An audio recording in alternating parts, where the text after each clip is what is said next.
I see this as the great disruption where we as people need to then start paying attention that we're all in this together. And if I might illustrate it with this, this is the nonprofit community, and we are normally jammed into separate silos. We are in the silo of healthcare or education or faith-based. We are jammed in the separate silos of geography of Hawaii and Massachusetts. What if we started to share that information and have it go around so we're not having to duplicate it, but we are then enlarging what we do? And that's really what I see to connect people together and expand out so we have greater impact. I couldn't agree with you more. And, I think that, strong policies require strong movements.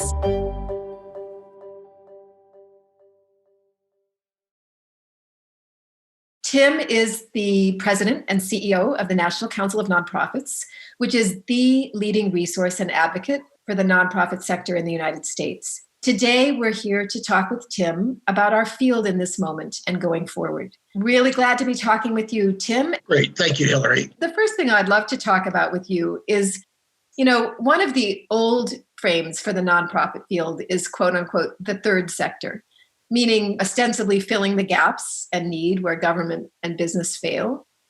And in the COVID-19 era, as we've certainly seen, governments, in some cases more than others, struggle to meet the moment. And businesses have been focused mainly on survival. Has the nonprofit sector stepped up in new ways? The nonprofit community has done a phenomenal job of stepping forward.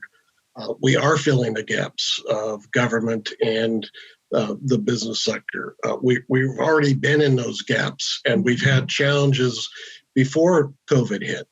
And what's happened since is it's actually gotten worse with more Americans relying on charitable nonprofit. Nonprofits, just like in the for-profit business community, we have to make our financial ends meet as well. And yet most nonprofits, 97% of charitable nonprofits have revenue of $5 million or less a year, and 92% have $1 million or less. And so all these organizations and the people are out there in communities working with folks, but they themselves are having to struggle just to survive.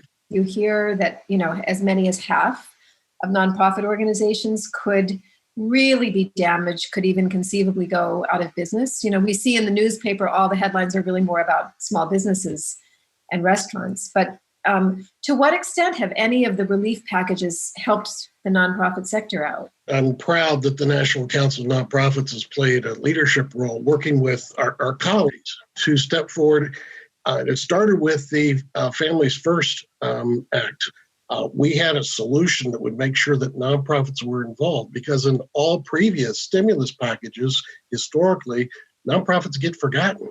So we were able to jump in there and convince them to then include nonprofits. And ever since, nonprofits have been in all the other packages. Then in the CARES Act, is we were able to make sure that nonprofits, all 501c3 organizations, were eligible for the forgivable PPP loans, which has brought billions of dollars to the nonprofit community, not so much just for nonprofits to survive, but to actually do the work for people in their local communities. Well, that's you. You have really been a force on behalf of all of us, I have to say, Tim. There have always been two somewhat opposed ways of seeing the role of the nonprofit sector. One is sort of downstream, meeting needs and solving problems where government and business fail or are not as well as equipped as the nonprofit sector.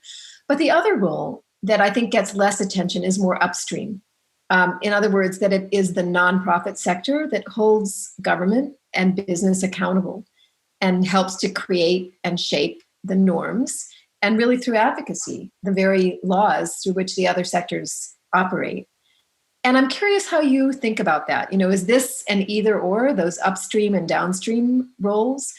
How do you see those roles balanced? I see it more as a both and as opposed to an either or, because all are needed where there are failures. Government can't regulate itself.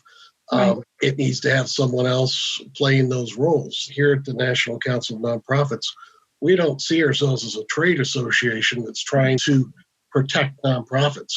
We see nonprofits as simply the vehicle through which the American people can come together to make community decisions about items of interest to themselves, advancing their self-interest with the community. If I'm concerned about literacy, I can then start or join a nonprofit focused on that. If I'm concerned about the arts, I can do that.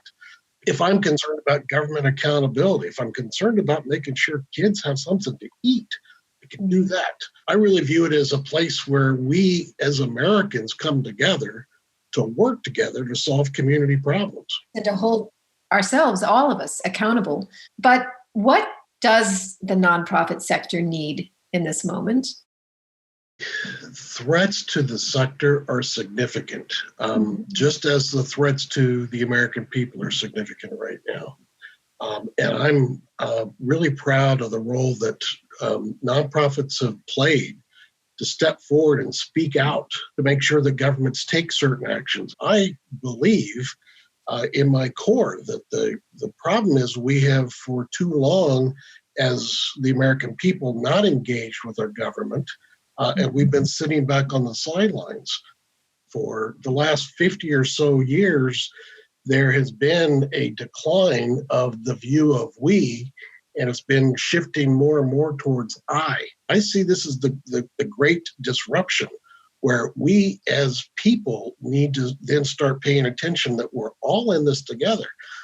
And if I might illustrate it with this, this is the nonprofit community, and we are normally jammed into separate silos. We are in the silo of healthcare or education or faith-based.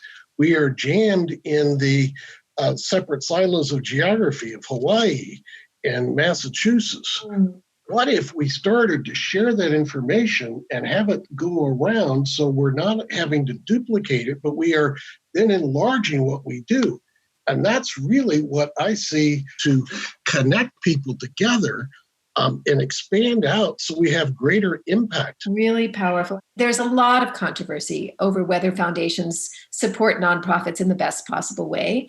And so I'm curious how you think the sector itself may change coming out of this crisis. There are a couple of trends we're already seeing. One is the consolidation. We are seeing more and more nonprofits at the local level turning to each other as a matter of survival, of just coming together, because so many are on the ropes, and it's a way to make sure that their missions live on. There's not a lot of funding for the consolidation work, which is important. In terms of where the sector needs to head, again, I think it comes back to advocacy. Individuals need, and I think they have a right to, have a voice in their own futures. And if I, as an individual, go out there and say, we need this or we need that, I'm not heard in the cacophony of noise. But if I join together with others, I can be heard, and then we can have an impact. Strong policies require strong movements. Really thank you for that, but also just so much thanks for your work and your leadership. And I look forward to keeping in conversation with each other. Be safe. Be well. You too.